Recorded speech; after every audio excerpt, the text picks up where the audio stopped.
Hello, I'm Mark Calloway and welcome to the third of our Revit Tutorials for Beginners series. In this episode we'll take a look at creating walls. So we'll jump straight in there and we'll go through the very basics of drawing walls within Revit.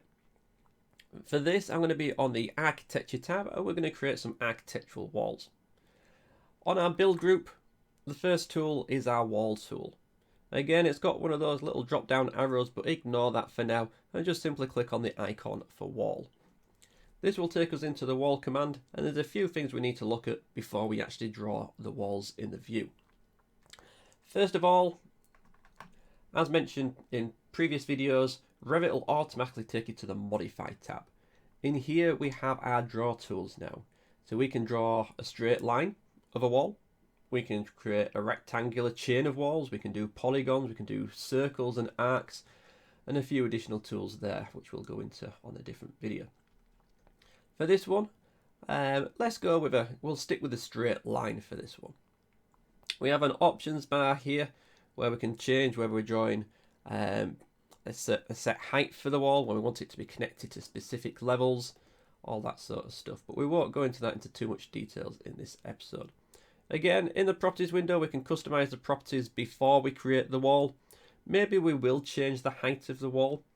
So we have this base constraint, which is where the bottom of the wall is going to be. And as we're on level 0, the bottom of the wall will be level 0. And for the height, let's change that to 4,500, for example.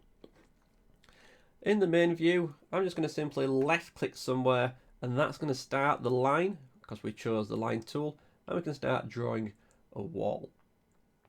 We get a temporary dimension that appears on screen.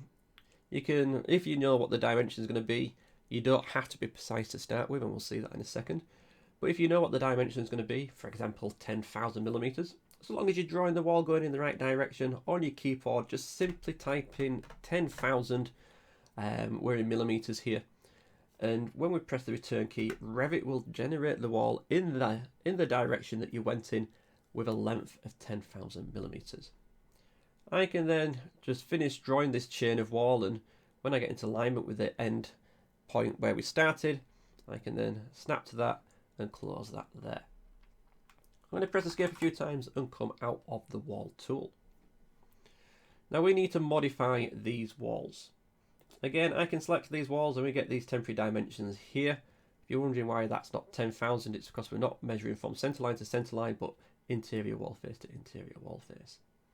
I can drag these walls, I can adjust these, I can change these temporary dimensions at any time.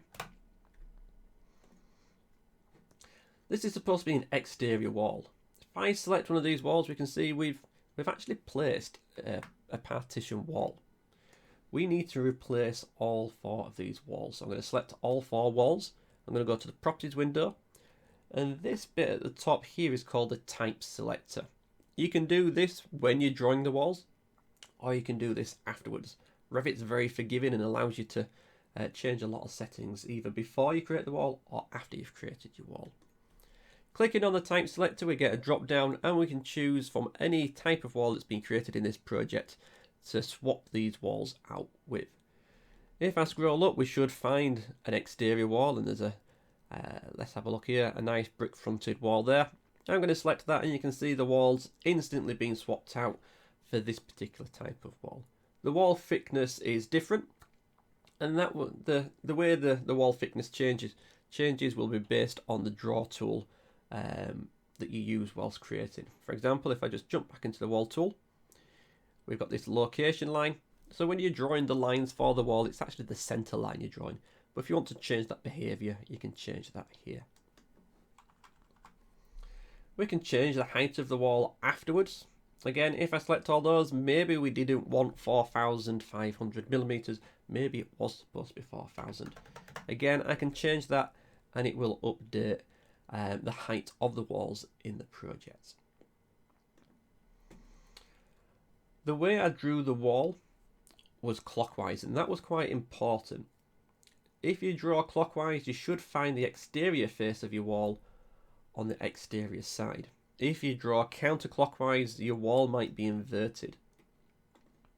If I select one of these walls, I've got this little flip icon in the mirror. Should you get the wall the wrong way around, you can simply click on this icon. The shortcut's the spacebar, so you can just tap the spacebar if you want to, and it will flip the orientation of the wall. So that covers the basics of drawing walls within Revit. We'll go into more details on wall on the advanced series in creating your own custom types and some of the other settings you can change.